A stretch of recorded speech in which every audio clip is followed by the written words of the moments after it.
ഇന്ന് ഞാൻ നിങ്ങൾക്കായി പരിചയപ്പെടുത്താൻ പോകുന്നത് ബൗസ്ട്രിക് എന്ന ബ്രാൻഡിന്റെ ആൻഡ്രോയിഡ് സ്റ്റീരിയോ ഉപയോഗിക്കാവുന്ന ഒരു ആംപ്ലിഫയർ ആണ്. ഇത് സാധാരണ ഒരു ആംപ്ലിഫയർ അല്ല, ഇതിന് ഒരുപാട് പ്രത്യേകതകളുണ്ട്. ഈ പ്രത്യേകതകൾ എന്താണെന്ന് നമുക്ക് ചെക്ക് ചെയ്ത് നോക്കാം. ഇതൊരു കുഞ്ഞൻ ആംപ്ലിഫയർ ആണ്, പക്ഷെ ഇതിന്റെ ഔട്ട്പുട്ട് വരുന്നത് 60x4 240 വാട്ടിന്റെ ഔട്ട്പുട്ട് വരുന്നത്.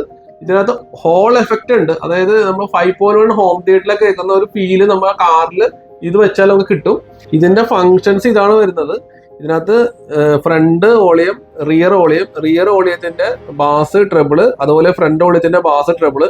ഇതാണ് എന്റെ ആ കൺട്രോളർ വരുന്നത്. ഈ കൺട്രോൾ എന്ന് വെച്ചാൽ നമ്മൾ ഹോം തിയേറ്ററിന്റെ എഫക്ട്, സറൗണ്ടിങ് എഫക്ട് എന്ന് പറഞ്ഞായിരുന്നു. ഈ സറൗണ്ടിങ് എഫക്റ്റിന്റെ കൺട്രോള് നമുക്ക് അഡ്ജസ്റ്റ് ചെയ്യാവുന്ന ഡിവൈസ് ആണിത്. ഇത് നമുക്ക് വണ്ടിയുടെ ഫ്രണ്ടിൽ ഡ്രൈവർക്ക് യൂസ് ചെയ്യാവുന്ന രീതിയിൽ ഫിറ്റ് ചെയ്യും. അപ്പൊ നമുക്ക് അതിന്റെ എഫക്ട് നമുക്ക് കൂട്ടാനും കുറയ്ക്കാനും നമുക്ക് ഇതിനകത്ത് പറ്റും.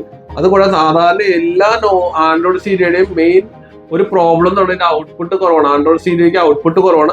ആ ഔട്ട്പുട്ടിനെ ഇത് പുഷ് ചെയ്യുകയും ചെയ്യും, പിന്നെ സറൗണ്ടിങ് എഫക്റ്റും കിട്ടും. ഇത് നമ്മൾ ആൻഡ്രോയിഡ് സ്റ്റീരിയോയിലേക്ക് ഇൻപുട്ടിൽ കണക്ട് ചെയ്യുന്നു.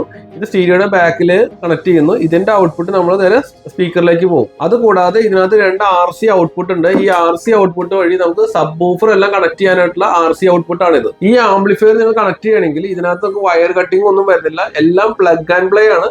അത് നിങ്ങൾക്ക് നിങ്ങളുടെ സെറ്റിന്റെ ഔട്ട്പുട്ട് 60x4 240 വാട്ടിലേക്ക് അപ്ഗ്രേഡ് ചെയ്യാൻ പറ്റും. നോർമലി വരുന്ന ആൻഡ്രോയിഡ് ആംപ്ലിഫയർ ആയിട്ട് കമ്പയർ ചെയ്യുമ്പോൾ ഇത് DSP പ്ലസ് സറൗണ്ടിങ് എഫക്റ്റും കൂടിയുള്ള ആംപ്ലിഫയർ ആണ്. അപ്പൊ നമുക്ക് വീട്ടിൽ നമ്മൾ ഹോം തിയേറ്റർ കേൾക്കുന്ന ഫീലില് നമുക്ക് കാറിൽ കേൾക്കാമെന്ന് ഞാൻ നേരത്തെ പറഞ്ഞായിരുന്നു. പിന്നെ ഇതിനകത്ത് കമ്പനി 1 ഇയർ വാറണ്ടി പ്രൊവൈഡ് ചെയ്യുന്നുണ്ട്. അതിനെക്കുറിച്ച് കൂടുതൽ ഡീറ്റെയിൽ അറിയാൻ വേണ്ടിയിട്ട് നമ്മുടെ താഴെ കാണുന്ന നമ്പറിൽ കോൺടാക്ട് ചെയ്താൽ പറഞ്ഞു തരുന്നതായിരിക്കും.